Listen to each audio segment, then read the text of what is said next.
तो स्वागत है दोस्तों आपको एक के इन्फॉर्मेटिव में। दोस्तों ये बात तो आपको ज़रूर पता होगा, ब्रिटिश जिन्होंने 200 से ज़्यादा साल हमारे हिंदुस्तान में घुस के हिंदुस्तानियों को टॉर्चर किया था। और हमारे हीरोज़ की बात तो मत कीजिए, उन्होंने जो टॉर्चर सहे थे, टॉर्चर सहे के शहीद हुए थे। हाँ जी, तो हम उसी बारे में आज बात करने वाले हैं, ब्रिटिश के बारे में। दोस्तों आप लोगों को पता है ब्रिटिश आए थे, कैसे आए थे, पता है आपको? पर कैसे कैसे आए थे? क्या हमारे कुछ इंडियंस उनको हेल्प किए थे आने के लिए, या फिर वो खुद रास्ता ढूंढ के आए थे? और जो रास्ता वो ढूंढ के आए तो कैसे आए थे?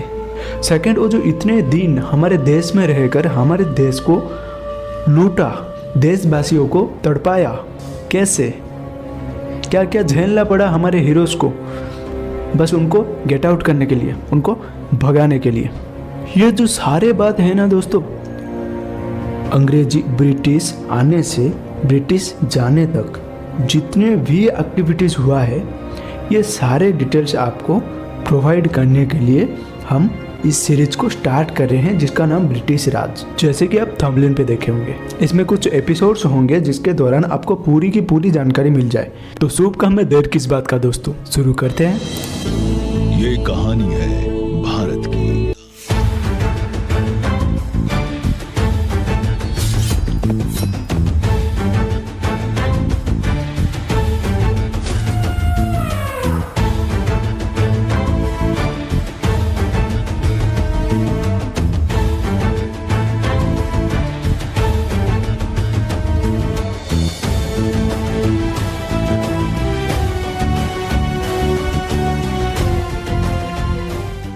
ये कहानी शुरू होता है साल 1500 के आसपास। उस समय यूरोपियन कंट्री ने मेनली अरब कंट्री के साथ व्यापार करते थे, बिजनेस करते थे। वहाँ पे उन्हें भारत जैसा कपास और मसला आदि मिल तो जाता था, बट वो लोग डायरेक्टली भारत के साथ व्यापार करना चाहते थे, तो निकल पड़े भारत खोजने।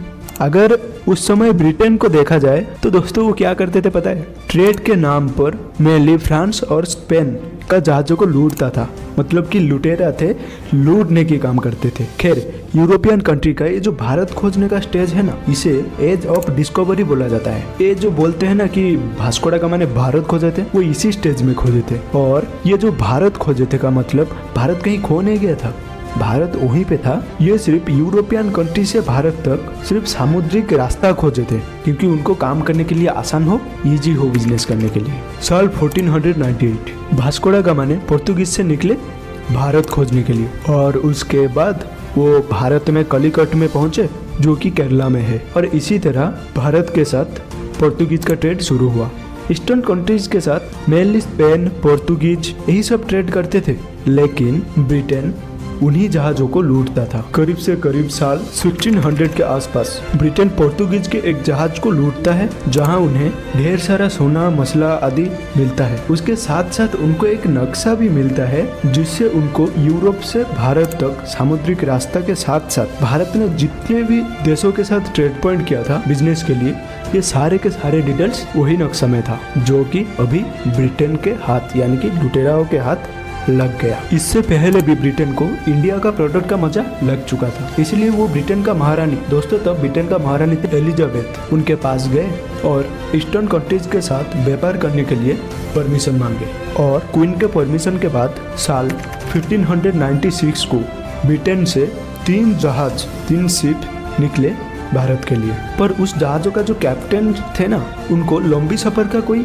अनुभव नहीं था, मालूम नहीं था, जिसके दौरान भारत आ नहीं पाए और समुद्र में कहीं खो गए। फिर साल 1599 को ब्रिटिश कर्मचारियों के द्वारा कुछ फंड अरेंज किया गया, क्योंकि उनका जो ईस्टर्न कंट्री के साथ व्यापार होगा उसमें जो पैसे खर्च होगा ना, उस फंड से जाएगा। और इसके बाद दोबारा से रानी एलिजाबेथ से परमिशन मांगे, एंड साल 1600 में रानी एलिजाबेथ ने उन्हें एक रॉयल चार्टर्ड ग्रांट किए, जिसके लिए न्यू कंपनी को भारत के साथ ट्रेड करने के लिए इजाजत मिल जाता है। और बाद में यही कंपनी जाके भारत में ब्रिटिश इंडिया कंपनी बन जाता है, जिसका नाम है दोस्तों आप स्क्रीन पर देख सकते हैं, governor and company of merchants of London trading into the east India's. पता नहीं नाम है या एड्रेस। साल 1601 में उस कंपनी के तरफ से एक जेंटलमैन आए ईस्टर्न कंट्री में, जिसका नाम है जेम्स लैंकास्टर, और वो इंडोनेशिया में उनका बिजनेस शुरू करते हैं, उनका ट्रेड शुरू करते हैं। और इसके बाद साल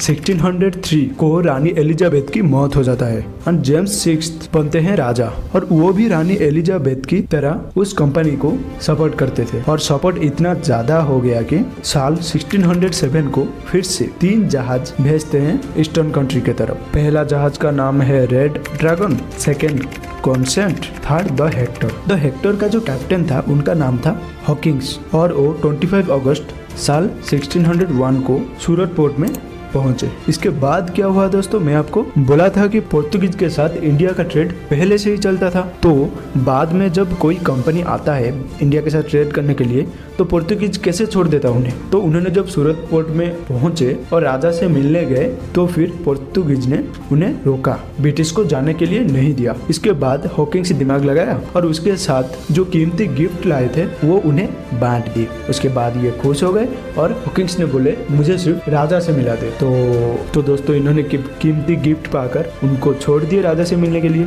उसके बाद हॉकिंग्स एक अफगानी व्यापार भेज लेकर गए राजा से मिलने आगरा। जब हॉकिंग्स ब्रिटेन से निकला तब उन्हें बोला गया था कि आगरा का राजा अकबर होंगे, बट वो जब जाके वहाँ पहुँचे राज दरबार पर तो देखा कि वहाँ पर राजा अकबर नहीं थे बल्कि जहांगीर थे। हॉकिंग्स ने जहांगीर को जो तोहफा लाए थे वो दिए, जिसे देखकर जहांगीर बहुत खुश हो गए और उन्हें इंडियन सेना होना चाहिए और उन्हें राज्यसभा की एम्बेसडर बनने के लिए बोलते हैं और हॉकिंग्स बन जाते हैं। शायद आप लोगों को शायद ही पता होगा दोस्तों कि जहांगीर पक्का शराबी था, हॉकिंग्स भी सेम शराबी था। दोनों शराबी जब मिल जाते हैं ना तो उनका दोस्ती बहुत गहरा हो जाता है और बहुत जल्द हो जाता है। एक्सपीरियंस नहीं है दोस्तों, पर ऐसे सुनते आए हैं। ये बात अगर आपको सही लगे तो फिर आप कमेंट करके बताइए। है जी। और ऐसा ही हुआ दोस्तों, हॉकिंग्स और जहांगीर बहुत ही क्लोज फ्रेंड हो गए। पर अभी आपको शायद पता होगा कि हॉकिंग्स का एक्चुअली मोटिव क्या है। दोस्ती सिर्फ एक ट्रैक था, एक बहाना था जिसके लिए वो जहांगीर को मना सके उनके साथ बिजनेस ट्रेड स्टार्ट करने के लिए। जो भी हो, दोनों अच्छे से दोस्ती निभा रहे थे। तो वो हर कुछ करते थे, हॉकिंग्स हर कुछ करते थे राजा को मनाने के लिए। उनका खाना को पसंद करते थे, मुगल कल्चर को अपना लेता है, उनके जैसा पोशाक पहनते थे। जो भी संभव था राजा को मनाने के लिए वो सब हॉकिंग्स करते थे, क्योंकि वो मोटिव लेके आए थे कि राजा को हम मनाएंगे और भारत के साथ हम बिजनेस शुरू करेंगे। तो हम तो इंडियन से दोस्तों, इमोशनल तो हमारे अंदर है बहुत सारे। तो फिर दोस्तों क्या होता है, हॉकिंग्स का मौत हो जाता है। वो जो मिशन लेके आए थे वो मिशन कंप्लीट शायद नहीं हो पाए और उनका मौत हो जाता है। तो दोस्तों उनका जो मौत होता है, क्या वो जहांगीर किए थे या फिर उन्होंने खुद सुसाइड कर लिए या फिर और कुछ। मिलते हैं दोस्तों नेक्स्ट एपिसोड में यहाँ से सारे डिटेल्स को लेकर। बस चैनल को सब्सक्राइब कीजिए, हमें फॉलो करते रहिए। एपिसोड आता जाएगा, आप देखते जाएंगे, आपका दिमाग में बैठता जाएगा सारे हिस्ट्री। बस आपको चैनल को फॉलो करना है, सब्सक्राइब करके रखना है, क्योंकि दोस्तों ये शायद आपको कहीं पे भी नहीं मिलेगा। खुश रहिएगा। हॉकिंग्स ने क्यों मरा भूलना मत। Thank you for watching. Thank you all so very much.